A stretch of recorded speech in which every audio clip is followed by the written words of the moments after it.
मैं किसी धार्मिक संप्रदाय के साथ जुड़ी हुई हूँ। मेरे पति देव भी उसी संप्रदाय में जाते हैं, लेकिन हमें 18 वर्ष हो गए हैं। हम अपनी व्यथा को या अपनी किसी प्रकार की चेतना को ऊपर उठाने जैसी बात अपने गुरु से साझा नहीं कर पाते। बाबा जी, इसके बारे में कुछ प्रकाश डालिए।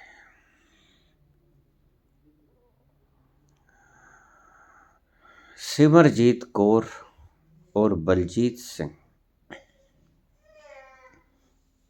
कपूरथला।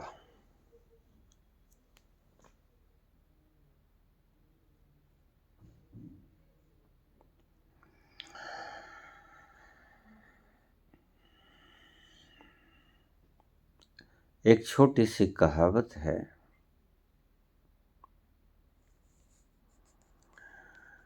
कि वैद्य, शिक्षक और गुरु,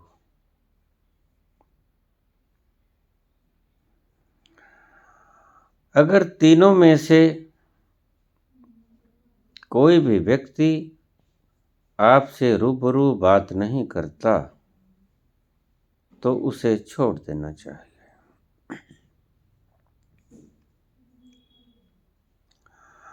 आपके किसी अंग में दर्द है, पेट में दर्द है, आप डॉक्टर के पास जाते हो। डॉक्टर अगर आपसे न पूछे कि आपको तकलीफ क्या है और वो आपको दवा दे दे कि ये दवा लो, खाते रहो, 6 घंटे बाद ठीक हो जाओगे, बीमारी पूछे न, तो क्या आप उस डॉक्टर के पास फिर से जाना पसंद करोगे?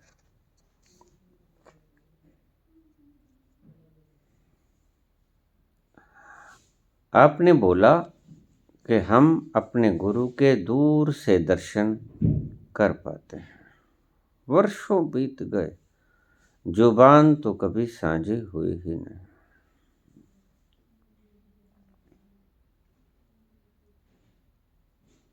गुरु तुमने बनाया, मुझसे पूछ कर नहीं बनाया। इसमें मेरा कोई कसूर भी नहीं और मेरी कोई दखल अंदाजी भी नहीं। और तुम दोनों पति पत्नी ने एक साथ गुरु बनाया तो कुछ देख के, सोच के, पूछ के, समझ के ही बनाया होगा।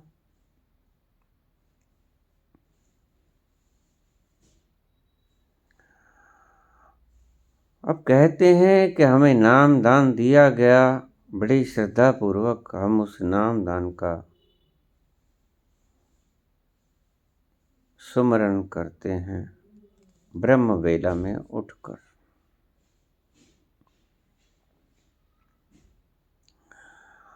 आप पढ़ाई कर रहे हो, अगर आप किसी भी सब्जेक्ट की पढ़ाई कर रहे हो, आपने कोई गुरु चुन लिया है,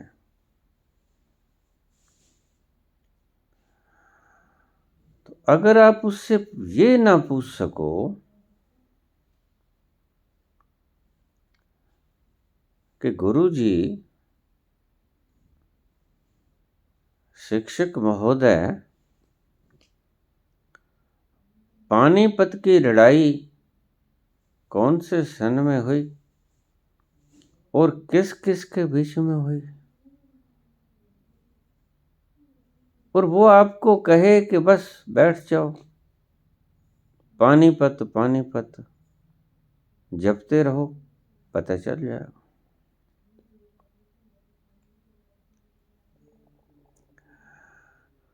ऐसा कभी होता है क्या?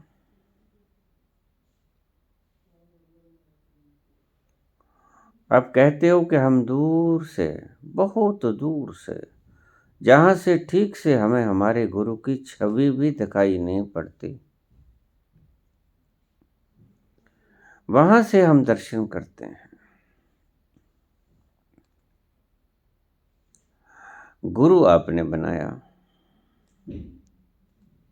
गुरु ने आपको शिष्य स्वीकृत किया,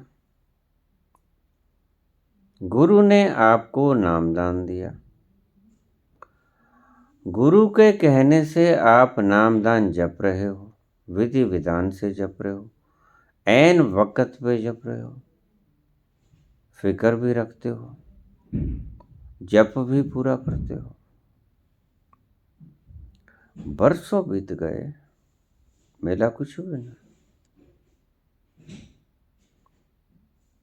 तो शास्त्र क्या कहते हैं? गुरु, शिक्षक और वैद्य, पुरानी कहावत है।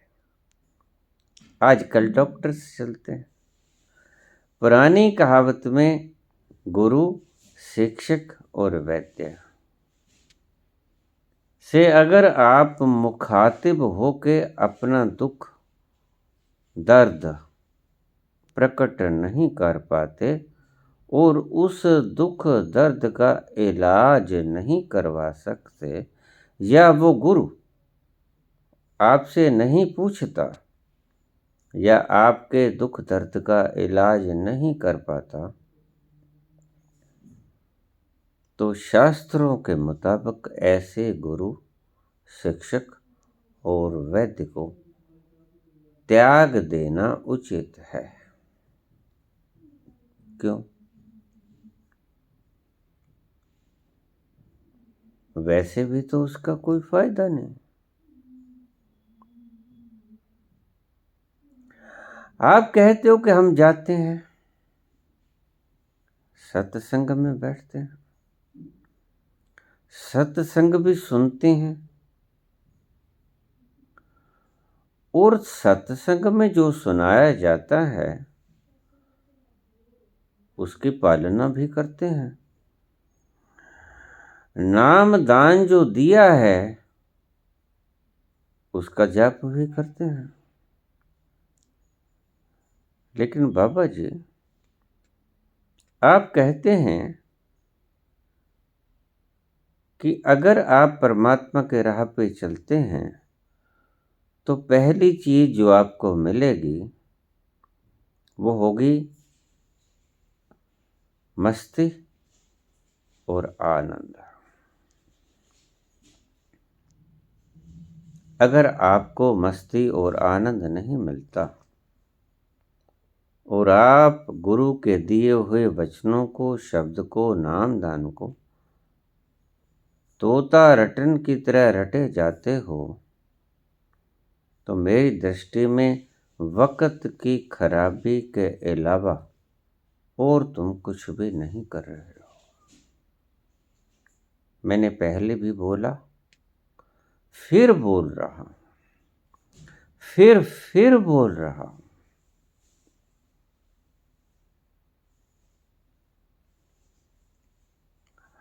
आप किसी अध्यापक के पास ट्यूशन रखते हो,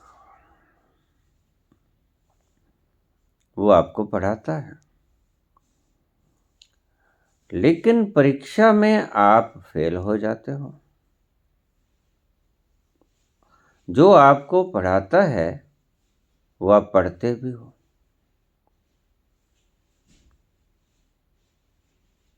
और फिर भी आप फेल हो जाते हो, तो कसूर किसका? फिर कसूर शायद आपका नहीं। कसूर किसका? अगर आप पढ़ते हो तो कसूर अध्यापक का। क्यों? क्योंकि आपको उत्तर गलत मिला होगा, गलत पढ़ाया गया होगा।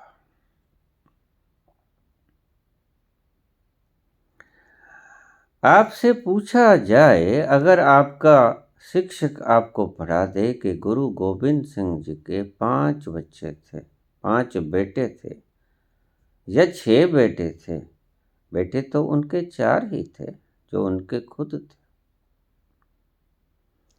तो आप तो वही लिखोगे ना जो आपको पढ़ाया गया है शिक्षक के द्वारा। और आपके पेपर चेक करते वक्त जब ये प्रश्न आएगा कि गुरु गोविंद सिंह जी के कितने पुत्र थे, आप लिखोगे 6।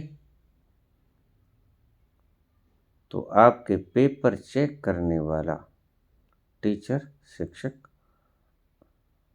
कांटा लगा के आपको मार्क देगा 0। क्या हुआ?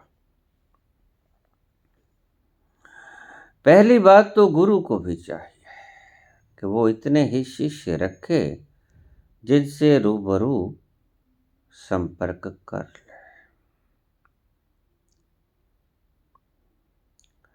जब इतने बच्चों के साथ, इतने सन्यासियों के साथ, इतने साधकों के साथ, इतने शिष्यों के साथ संवाद मात्र भी नहीं कर सकता कोई व्यक्ति, तो शिष्य बनाने की जरूरत भी क्या पड़ी? क्यों भेड़ों की तरह बाड़े को भर रहे हो? फायदा है, एक फायदा है। अगर मैं इतने शिष्य बना लूं, 5 करोड़ 10 करोड़, तो सभी राजनीतिज्ञ मेरी बात मानेंगे, मैं जो चाहे करवा लूं, मान सम्मान तो मिलेगा ही। राजनीति के भीतर भी ये लोग सीधे सीधे दाखिल नहीं होना चाहते। इन्हें पता है कि राजनीतिज्ञ में अगर हम राजनीति में इलेक्शन लड़ेंगे तो हार जाएंगे, तो दूसरा तरीका है राजनीतिज्ञों के ऊपर राज करने का। वो क्या है? बाबा बन जाओ, खूब शिष्य बनाओ। जब खूब शिष्य बनेंगे तो राजनीतिज्ञ देखेगा कि इस डेरे का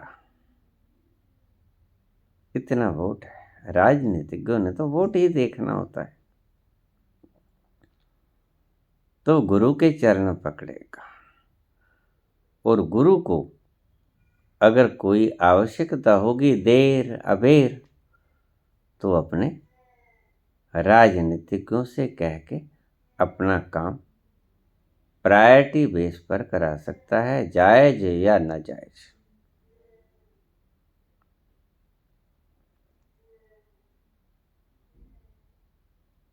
मैं किसी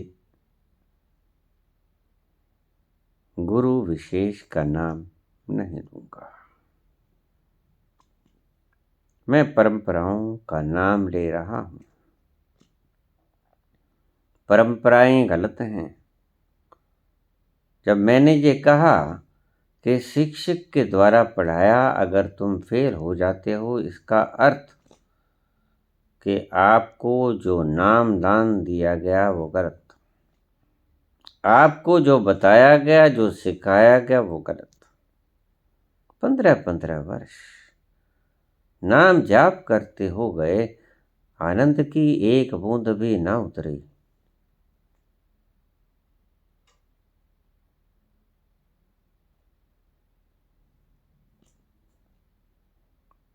ये तो सुमरण ना है। ये कैसा सुमरण?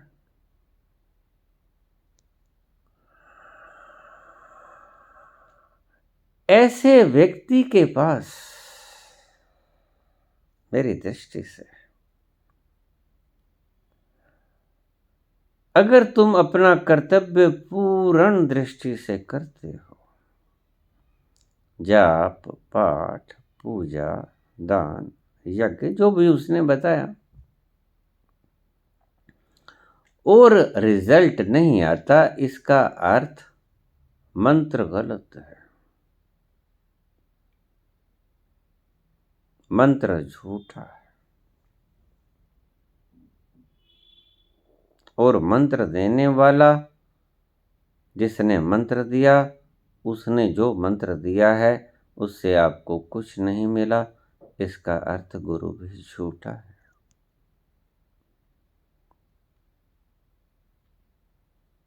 गुरु सच्चा नहीं है। या गुरु ने आपको मंत्र सही दिया नहीं, कोई तो बात है। दाल में कुछ काला है ऐसा नहीं, पूरी दाल ही काली है। देखिए, अगर गुरु को ज्ञान नहीं हुआ, मैं बहुत बार बोला हूं, तो उसको कम से कम गुरु है ईश्वर को तो मानता ही होगा। मानता नहीं, जानता ही होगा। तो जो व्यक्ति ईश्वर को जानता है, कम से कम ईश्वर के दरबार में कोताही तो नहीं करेगा कि तुम ऐसा कर लो, तुम्हें ईश्वर के दर्शन हो जाएंगे। जिसने खुद ने ईश्वर के दर्शन कर लिए, जिस विधि से किए, वो विधि आपको बतला दी और वो आपके ऊपर कारगर न हुई, तो कहीं कुछ गड़बड़ है।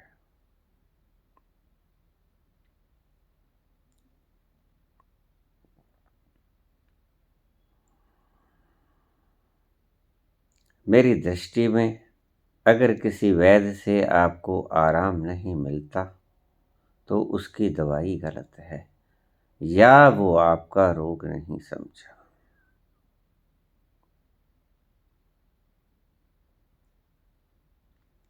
मीरा का एक शब्द है, घायल की गति घायल जाने, या जिन घायल होए। कहते गुरु वो है जिसने पीड़ा सही है, जिसने पीड़ा नहीं सही प्रभु के विरह की, जिसने वो दर्द न चखा,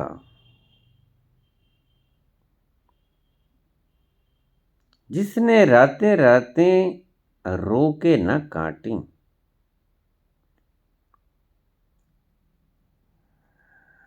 वो घायल नहीं हुआ। और जो घायल नहीं हुआ उसे घायल होने की पीड़ा भी नहीं हुई, और जिसे घायल होने की पीड़ा भी नहीं हुई वो उस घायल की पीड़ा से मुक्त भी क्या खाक हुआ होगा। मीरा के शब्द बड़े प्यारे हैं, घायल की गति घायल जाने। अगर गुरु को ये नहीं पता कि ईश्वर के विरह में तड़पना क्या होता है, और तड़पने वाला व्यक्ति क्या चाहत रखता है कि मेरा हृदय जल्दी से जल्दी शांत कैसे हो जाए,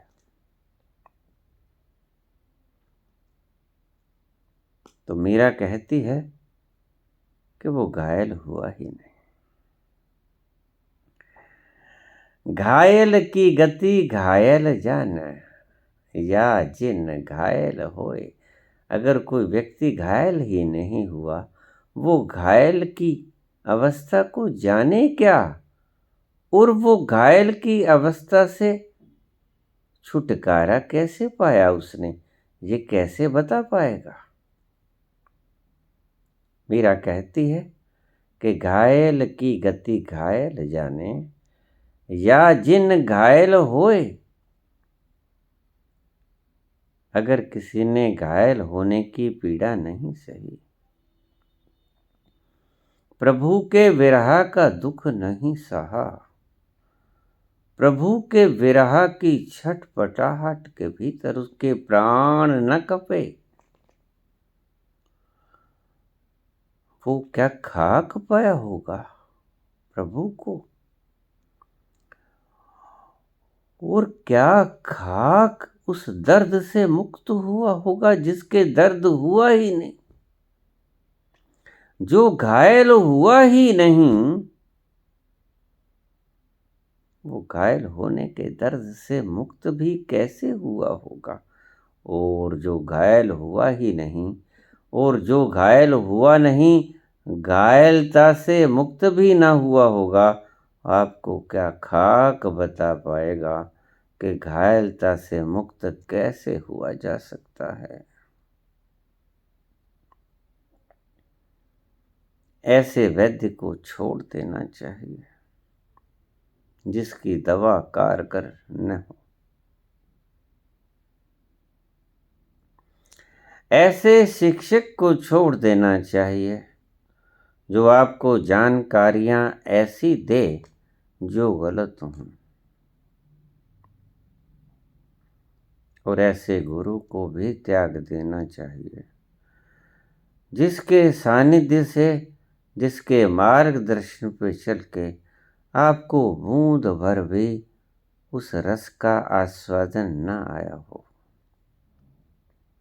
उपनिषद कहते हैं, रसो वैसा, वह रस रूप है।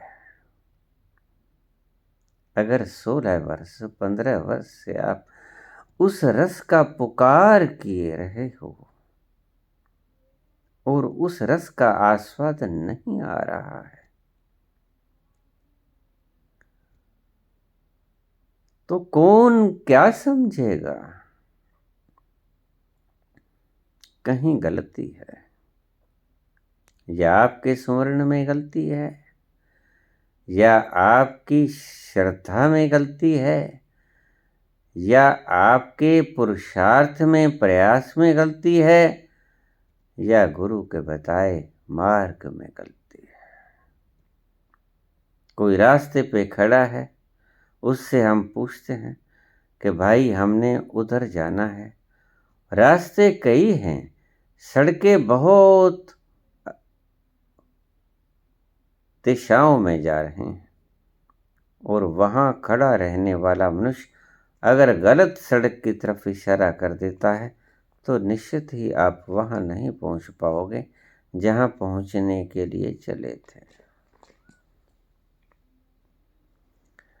ऐसे गुरु को, ऐसे वैद्य को और ऐसे शिक्षक को छोड़ देना चाहिए। मेरी राय पूछी है आपने।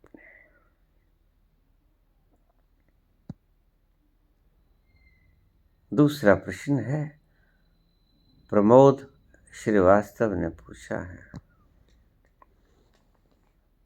बाबा जी, जैसे विवेकानंद के ऊपर कृपा की रामकृष्ण परमहंस ने, आप भी मेरे ऊपर ऐसी कृपा कर लीजिए। अपना शुभ हाथ मेरे शीश पे रख दीजिए ताकि मैं भी उस प्रभु के लश्कर की झलक देख सकूं। इच्छा बड़ी सुंदर है और आप अकेलों की इच्छा नहीं है, सभी की इच्छा है और हजारों लाखों लोगों के कांटेक्ट में मैं हूं।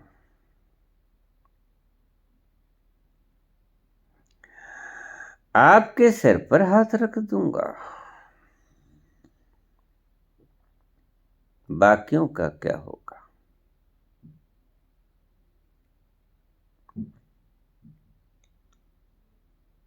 स्वामी राम के पास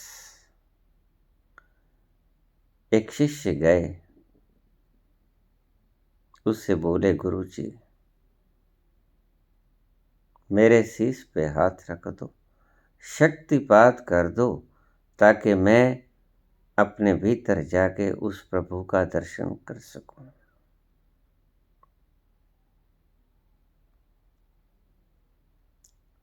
स्वामी राम कहने लगे, ठीक है, ऐसा करो।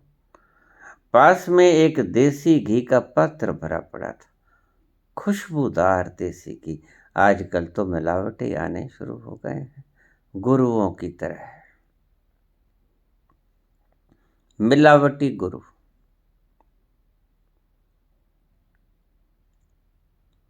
रामकृष्ण कहने लगे, पुत्र, ये देसी घी से भरा हुआ पात्र ऐसे करो, बाहर नाली में बहाओ।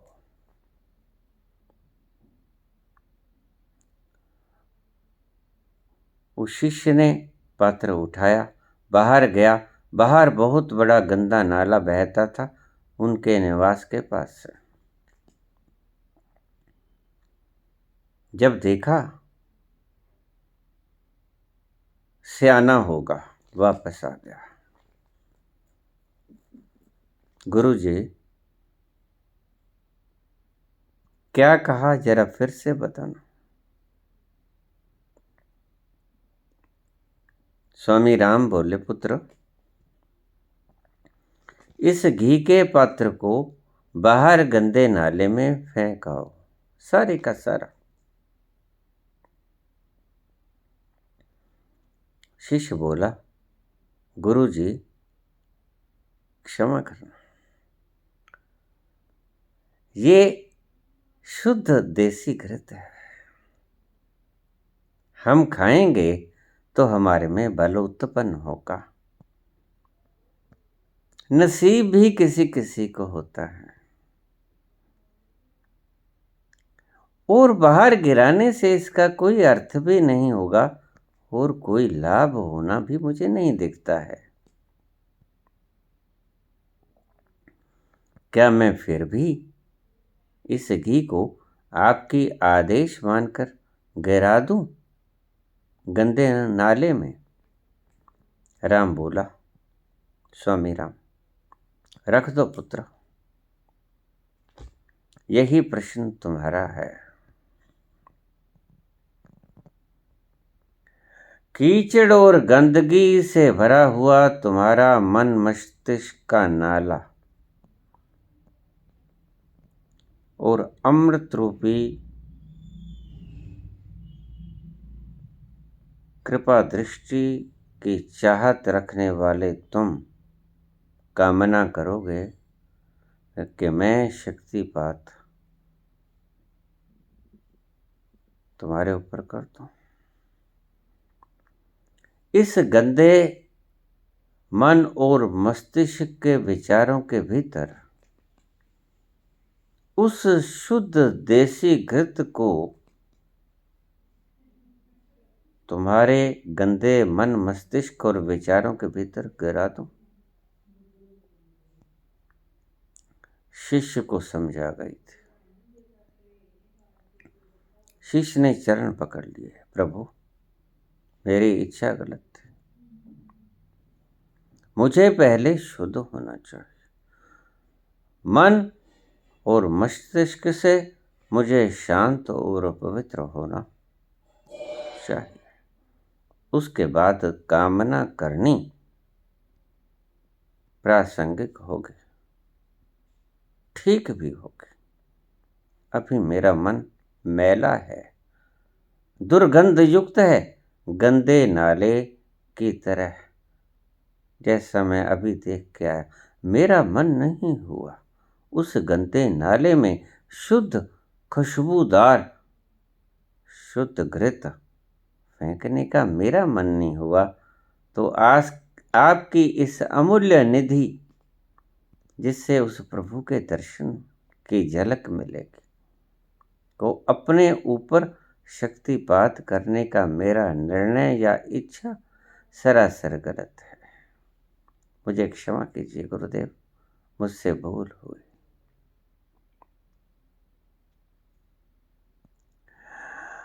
रामकृष्ण परमहंस ने विवेकानंद के सिर के ऊपर हाथ रखा तो ऐसे ही नहीं रख दिया था।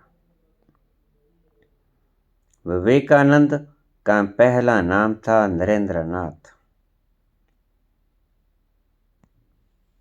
बड़ा जिज्ञासु। पहले वो दूसरी संस्था से जुड़ा हुआ था,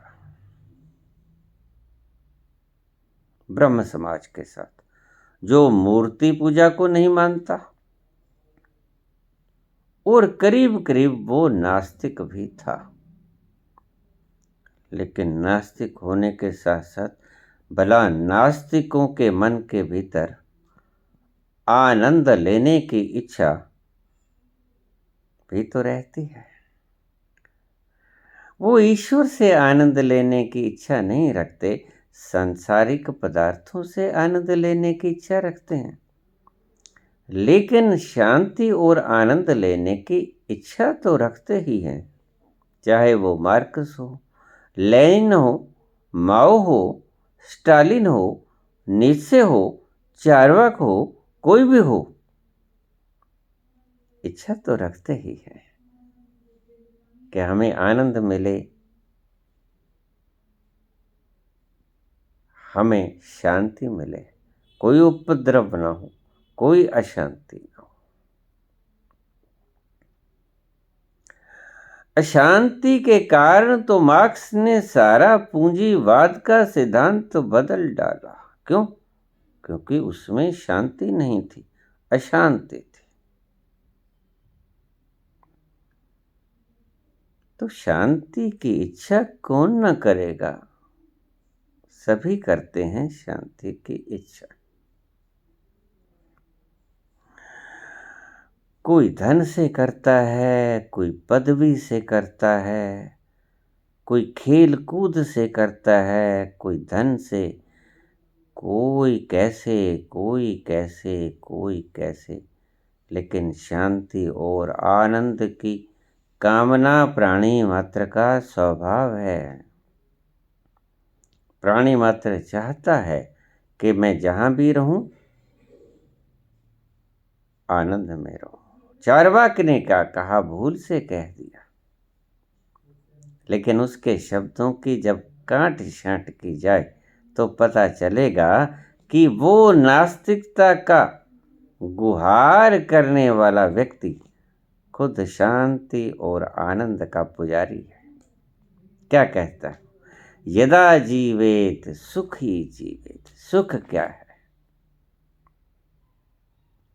सुख का मतलब है शांति और आनंद। जिसके जीवन में शांति नहीं, सुख कैसे होगा? अशांत जीवन में सुख कैसे होगा? उन्हें पता ही नहीं वो क्या बोल रहे हैं। चार्वाक कहते हैं यदा जीवेत सुखी जीवेत। जितना भी जियो सुखी जियो, आनंद से जियो, मस्ती में जियो। घृतम ऋणम कृत्वा घृतम पिबेत। कर्जा उठा लो और घी पी लो, लेकिन सुखी हो। सुखी होने की कामना प्राणी मात्र में स्वाभाविक है। कौन नहीं चाहता कि मैं सुखी हूं? सुखी होने की कामना में चार्वाक ने ये शब्द बोले, यदा जीवेत सुखी जीवेत ऋणम कृत्वा घृतम पिबेत। सुखी होने की कामना में मार्क्स ने कैपिटलिज्म का सिद्धांत बदल दिया, कम्युनिज्म पे आ गया। सब बराबर होने चाहिए। सुखी होने की कामना है। कोई भूखा ना मरे, कोई दुखी ना रहे, कोई भूख के कारण दुख न माने, कोई भूख के कारण रात्रि को जागना न पड़े, सोने का सुख मिले, तृप्त होके। भूख के कारण, दुख के कारण, भूख के कारण दुखी ना हो। मार्क्स ने दुख को हटाना चाहा, माओ ने भी दुख को हटाना चाहा। अभाव के कारण माओ ने 15 लाख बड़े जमींदारों का रातों रात कत्ल कर दिया। क्या चाहता था? सुख। नास्तिक को पता नहीं होता कि वो जो बोल रहे हैं उसका अर्थ क्या है, उसकी चाहत क्या है। सुख की चाहत होती है। वो नास्तिक हैं, आस्तिकों की भी चाहत होती है कि हम सुखी रहें। और अगर तुम ईश्वर को याद करके भी सुखी नहीं रह पाते, अपने गंतव्य तक नहीं पहुंच पाते, तो फिर ऐसे ईश्वर को जला क्यों नहीं देते? मार्क्स ने कहा है कि मैं ऐसे ईश्वर को क्यों मानूं जो मुझे भूख के दुख से मुक्त नहीं करता। मैं क्यों मानूं? बात भी ठीक थी। जब ईश्वर ने सबको बराबर दिया है और दुष्टों ने इस समाज के भीतर असमानता पैदा करने के लिए पिछले जन्मों का सहारा लेके पक्षपात कर लिया गरीब और अमीर के भीतर, तो कसूर किसका? भेदभाव की नीति अपनाने वाले का। और अगर वही काम जो कैपिटलिज्म ने किया, छीनने का, वही काम गुरु भगतों से करना शुरू करते हैं, उनकी शक्ति को व्यर्थ के शब्दों पे व्यय करवानी शुरू करते कि जाओ ये ले जाओ, जपते रहो, ईश्वर के दर्शन हो जाएंगे। लेकिन शिष्य तो कर्तव्य पालन करे। गुरु के वाक्य सही न हो तो जिम्मेवार कौन? मेरी दृष्टि से ऐसे गुरु को छोड़ देना चाहिए, जिससे आप संवाद तो छोड़ो, सही से दर्शन मात्र भी नहीं कर पाते। आप जाते क्यों हो गुरु के पास? प्रत्येक व्यक्ति के भीतर छुपी हुई ज्ञात या अज्ञात दुख होते हैं। कुछ पता होते हैं, कुछ अज्ञात होते हैं, कुछ उभर के अचेतन से चेतन में नहीं आए होते, उनका भी पता नहीं होता, लेकिन दुखी होते हैं। जो गुरु के शरण में जाते हैं वो किसी न किसी तल पर दुख से ग्रस्त होते हैं। ऐसे कौन किसी के शरण में जाएगा? अगर किसी छज्जू को अपने चुबारे में ही सुख मिल जाए, वो क्यों जाएगा बल्ख और बुखारे की सैर करने?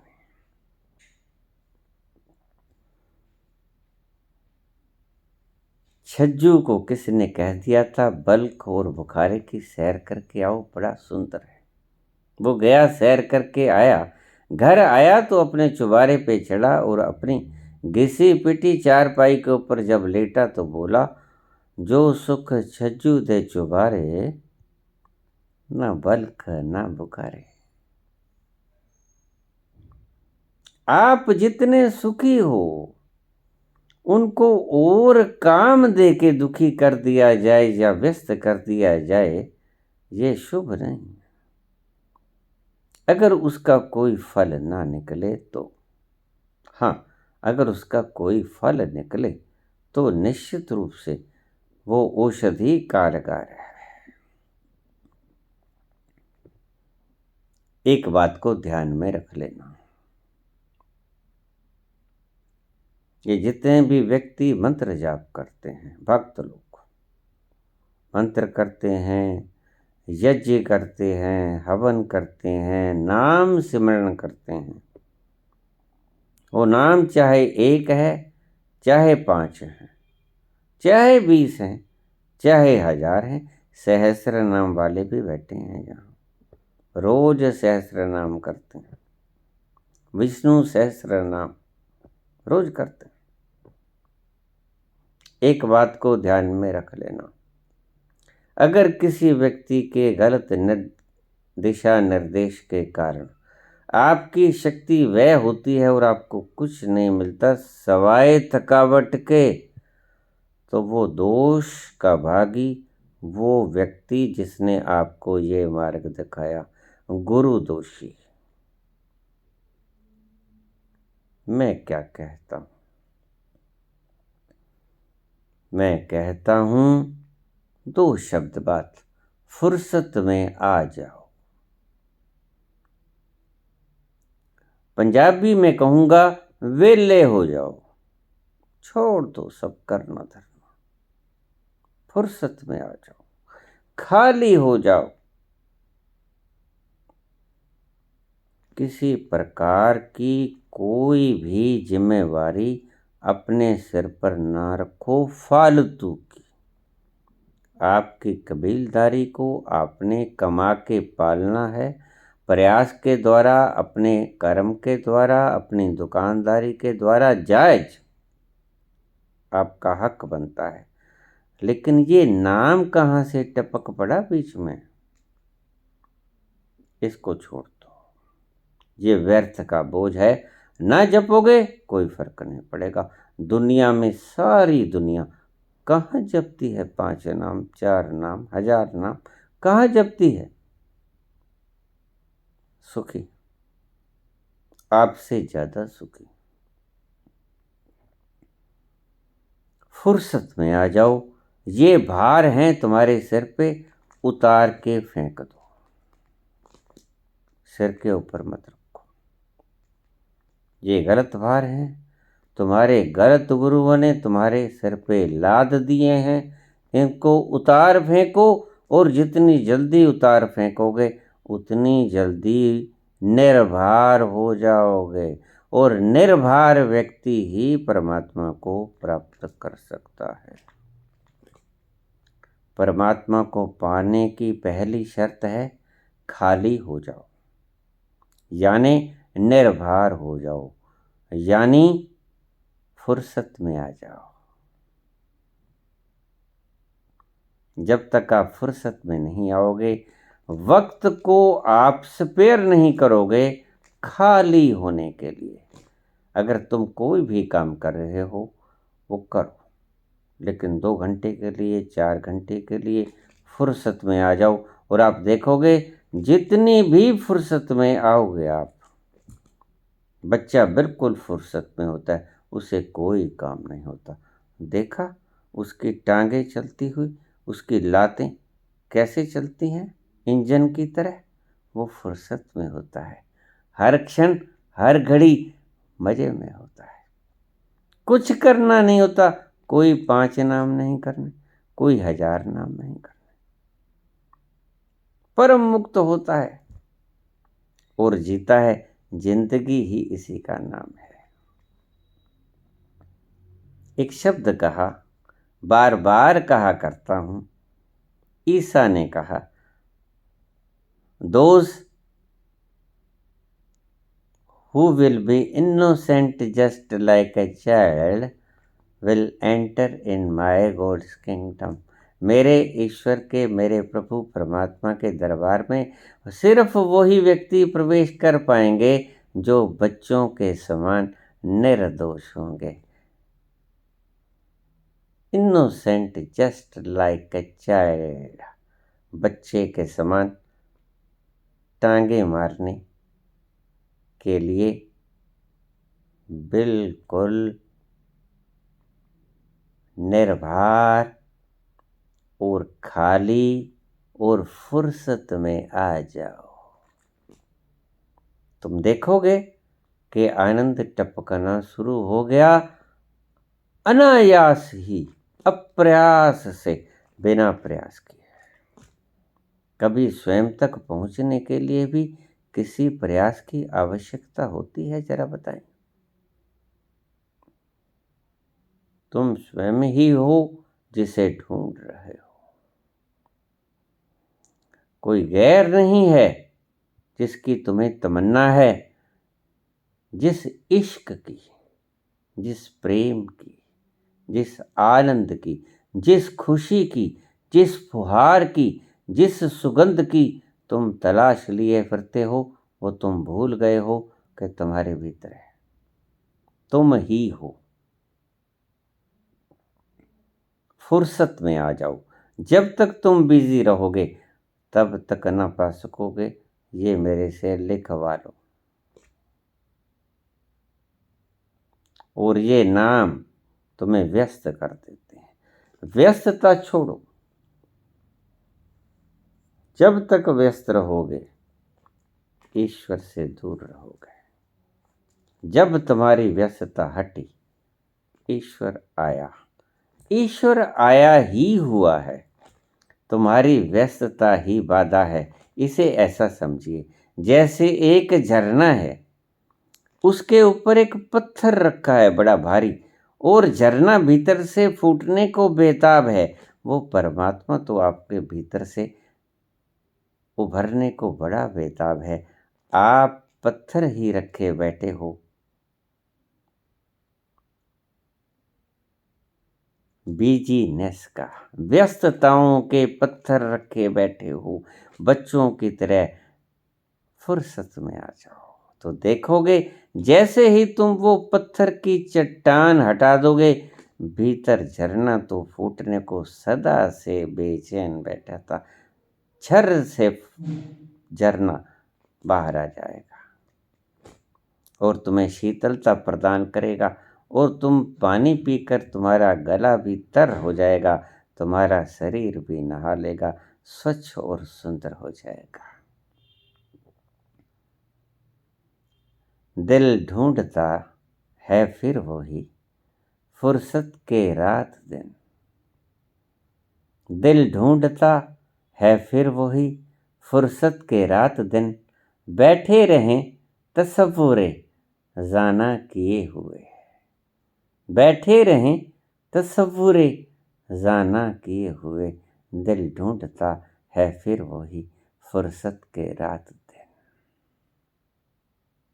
फुर्सत में आ जाओ, यही है एकमात्र उपाय। बिजी होना बंद करो। जो जायज बिजी है वो तो करना ही पड़ेगा। परिवार को पालन हेतु दुकानदारी चलाने के लिए बिजी रहो, लेकिन ये व्यर्थ के नाम धाम, इनका बोझ उतार फेंको। इनको अपने आप से व्यस्त मत होने दो। इनको मत आने दो अपने मन को व्यस्त करने के लिए। इनको झटक के एक तरफ रख के तो देखो, सुन के ही मत टालो, थोड़ा यकीन करके भी देखो। वो तो आजमाया है सदा से तुमने, जरा ये भी तो आजमा के एक बार देख लो। दिल ढूंढता है फिर वही फुर्सत के रात दिन। बैठे रहें तसव्वुरे जाना किए हुए। धन्यवाद।